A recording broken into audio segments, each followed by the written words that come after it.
Olá, boa tarde. Você acompanha agora notícias do Brasil e do mundo. O endividamento dos mais pobres cresceu e bateu recorde. Mais de 20% dos brasileiros de renda baixa estavam com dívidas no mês de abril.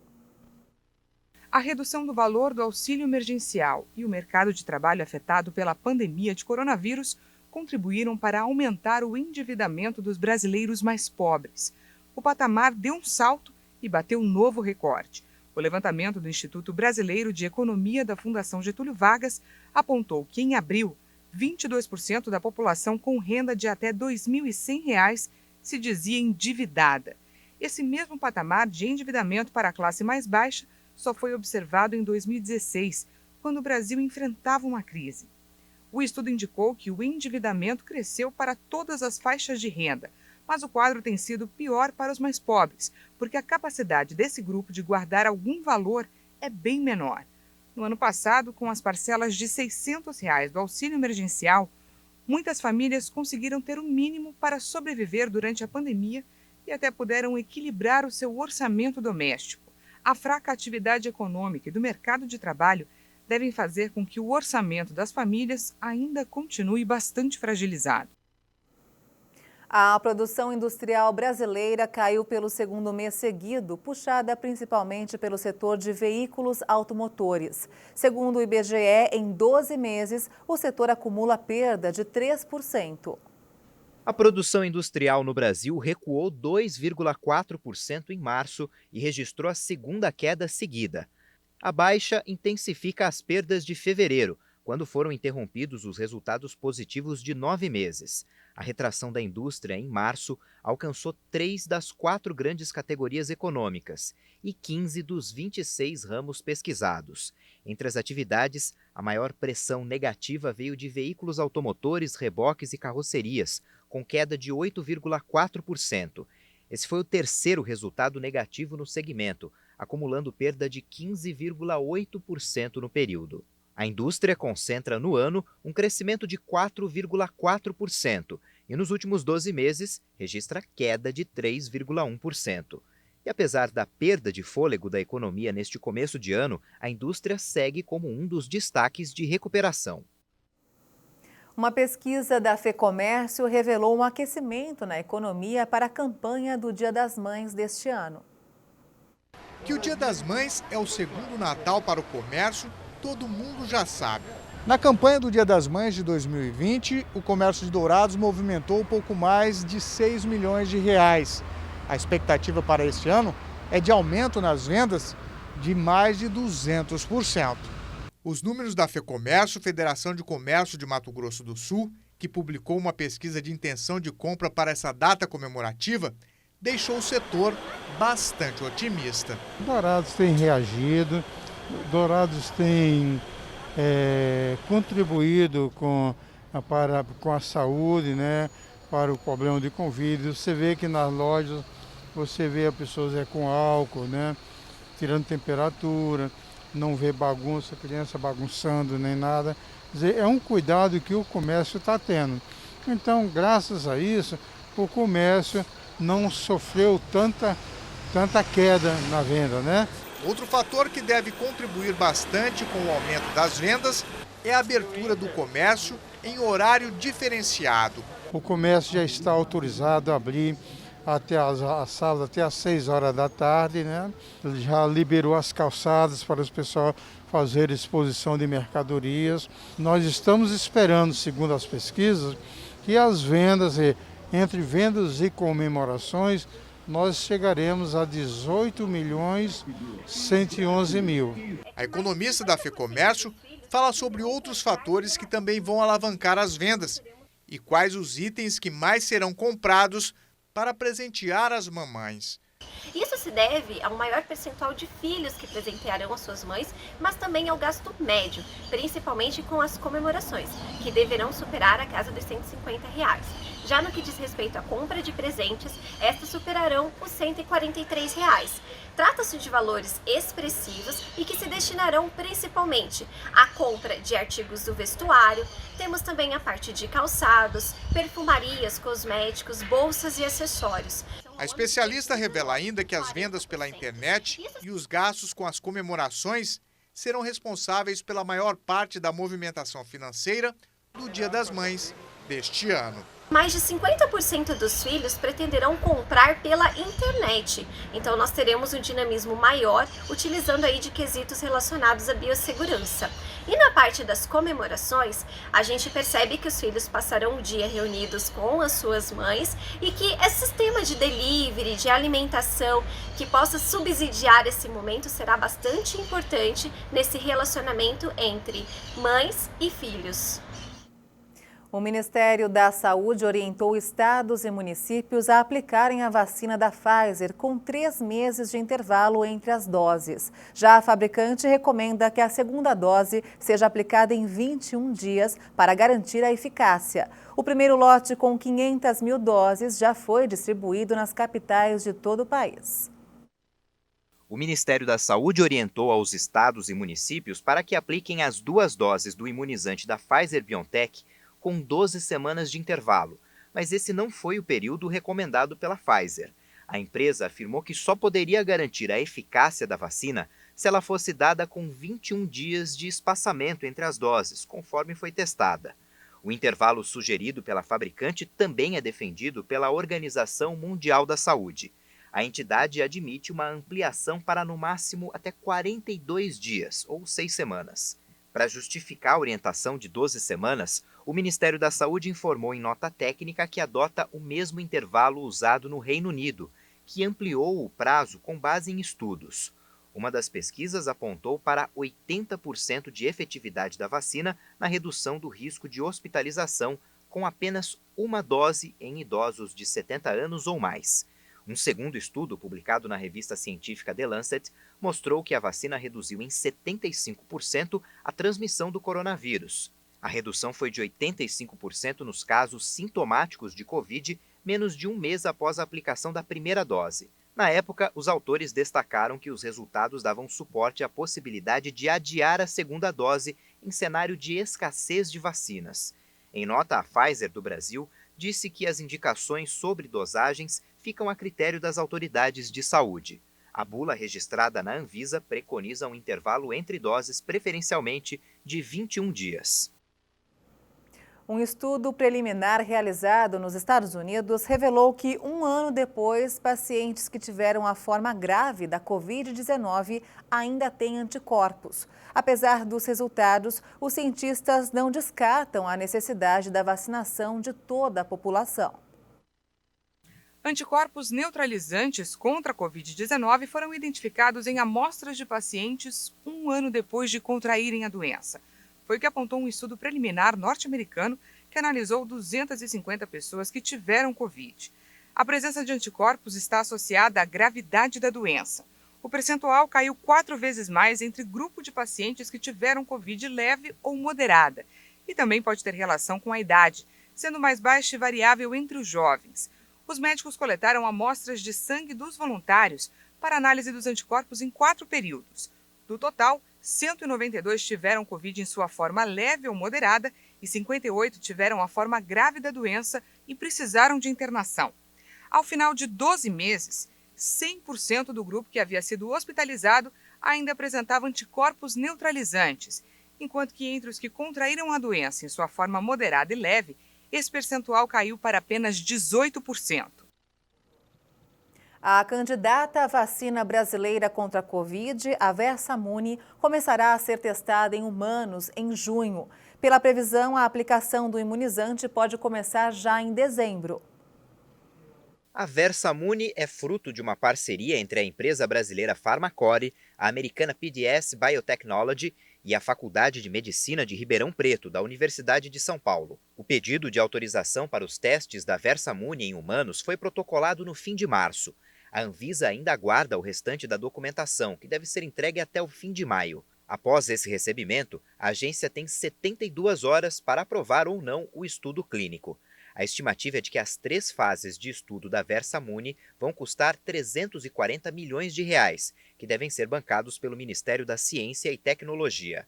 Com a aprovação, a Pharmacore deve pedir ao parceiro norte-americano o envio imediato das doses ao Brasil. E o prazo para entrega do lote gira em torno de 2 a 3 semanas. Com isso, a estimativa é de que a aplicação nos voluntários comece até o fim de junho. As 2 primeiras fases de testes vão ter 360 voluntários e devem acontecer no Hospital do Coração, em São Paulo. Já a terceira fase deve contar com 20 mil voluntários e tem previsão de encerrar em dezembro. A produção de lotes comerciais aqui no Brasil deverá acontecer de forma paralela aos testes para que a aplicação possa começar o quanto antes.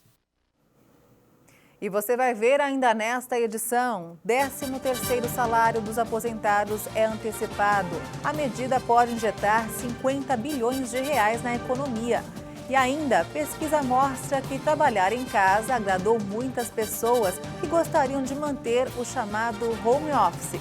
Os detalhes você confere daqui a pouco, até já!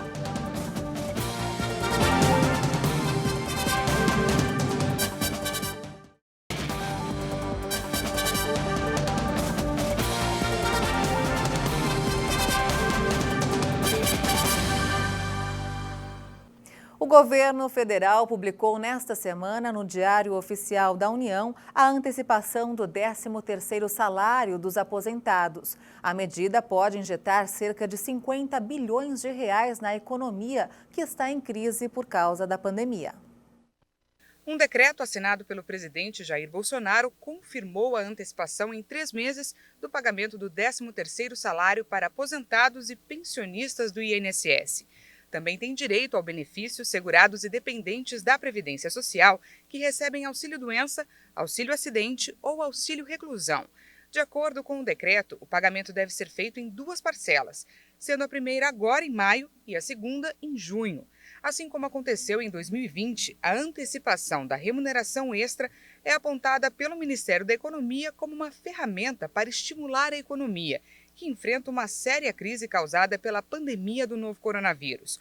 O governo prevê injetar, com a medida, 50 bilhões de reais. No ano passado, o 13º salário do INSS foi integralmente pago no primeiro semestre, no valor total de 47 bilhões e meio de reais.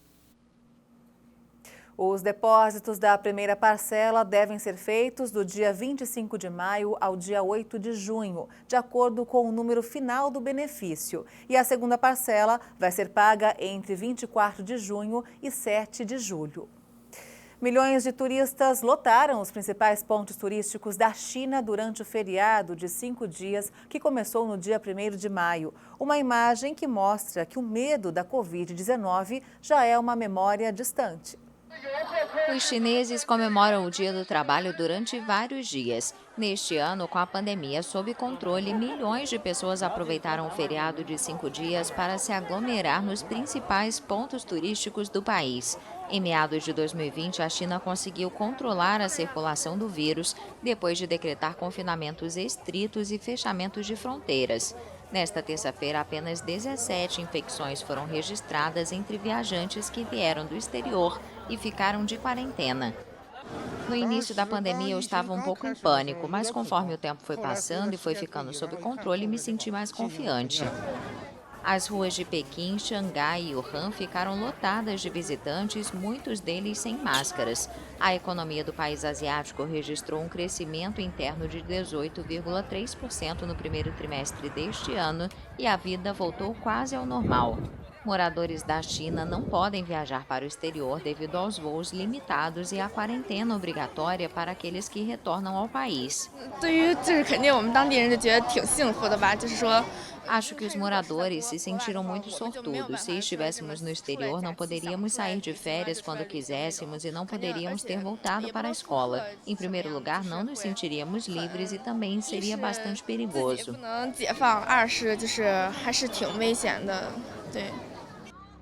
A plataforma de reserva de viagens Ctrip estimou que 200 milhões de pessoas iriam viajar durante o feriado de 5 dias e as reservas de hotel aumentaram 40% em relação a maio de 2019, antes da pandemia. O governo chinês permanece cauteloso, pedindo às autoridades e gerentes de turismo que limitem o número de visitantes e identifiquem os turistas antes de entrar nos locais de atração. Com o isolamento social causado pela pandemia de coronavírus, milhões de pessoas em todo o mundo começaram a trabalhar em casa. Uma pesquisa mostrou que o formato agradou a muitos trabalhadores que gostariam de manter o chamado home office. O levantamento foi encomendado pelo Actínio, o Observatório de Qualidade de Vida no Trabalho, criado em 2005 pela indústria francesa de móveis. A pesquisa foi realizada em 5 grandes cidades ou grupo de cidades: Grande Paris, Grande Londres, Amsterdã, Roterdã, Haia, São Francisco, Seattle e Singapura. Entre janeiro e fevereiro, cerca de 3 mil empregados e autônomos, representantes de diferentes setores, faixas etárias e portes de empresas foram entrevistados. Deste número, 85% afirmaram que trabalhar em casa vai se tornar uma parte cada vez mais importante de sua vida profissional no futuro, independentemente de terem experiência anterior, e que o ideal seria 2 ou 3 dias por semana. Cerca de 24% deles gostariam de trabalhar em tempo integral a partir de casa.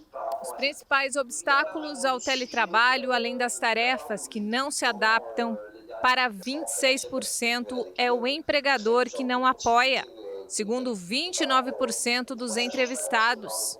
Já 22% não querem teletrabalho devido à interferência da vida profissional na esfera privada.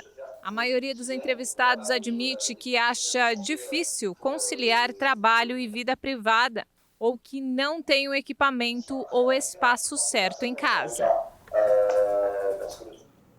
O canal Graça Kids do YouTube lançou hoje a série Histórias Inesquecíveis. São desenhos animados da Bíblia que contam as histórias de um jeito divertido, mas sem perder a essência da mensagem. Uma opção de lazer que promete ser boa tanto para os filhos quanto para os pais. Olha só. Deus criou o mundo para ser um lugar de amor, alegria e paz. Uma história bastante conhecida, mas contada de um jeito diferente. Somente Noé era um homem bom e justo. Por isso, o Criador o mandou construir um barco bem grande para abrigar e salvar a família dele e um casal de animal de cada espécie. A saga de Noé durante o dilúvio que atingiu a Terra virou desenho animado. Aliás, com muita animação, na voz da cantora Kelly Benigno. Noé, Noé. Chuva vai descer, vou trazer de 2 em 2 os bichinhos a você. O desenho faz parte do projeto Histórias Inesquecíveis, que foi lançado nesta quinta-feira pelo canal Graça Kids do YouTube. Noé, Noé, muita chuva vai descer, vou trazer de 2 em 2 os bichinhos a você.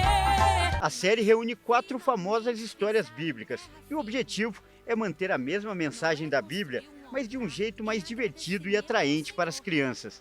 Sua atitude agradou a Deus, que prometeu nunca mais destruir a terra por meio das águas. E cada narração de cada historinha, no finalzinho tem uma música representando cada história, que tá linda demais. Tá bem diferente, é algo bem feito para criança mesmo, para aprender a criança ali, para ela aprender mesmo da palavra de Deus e para elas se divertirem também. Então é uma história, tem ilustração, aí as criancinhas vão ficar ali vendo o vídeo, vai ouvir assim, eu tô falando bem devagarzinho para eles entenderem. Então é bem diferente, eu gostei bastante de participar desse projeto.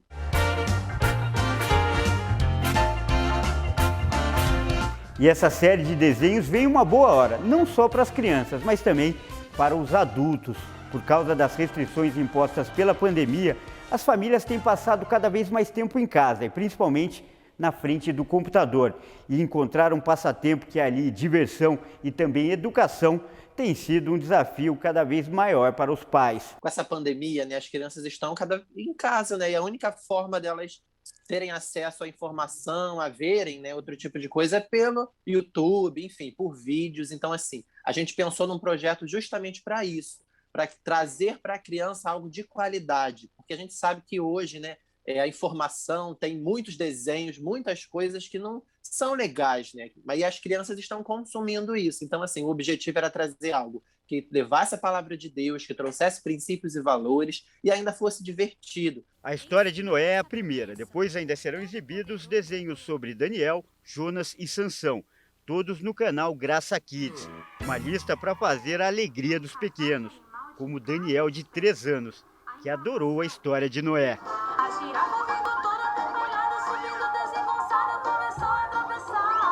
E até quem trabalhou no projeto acabou se divertindo, como conta a Kelly Benigno, que diz que voltou a ser criança. Só para vocês ficarem aí curiosos, hein?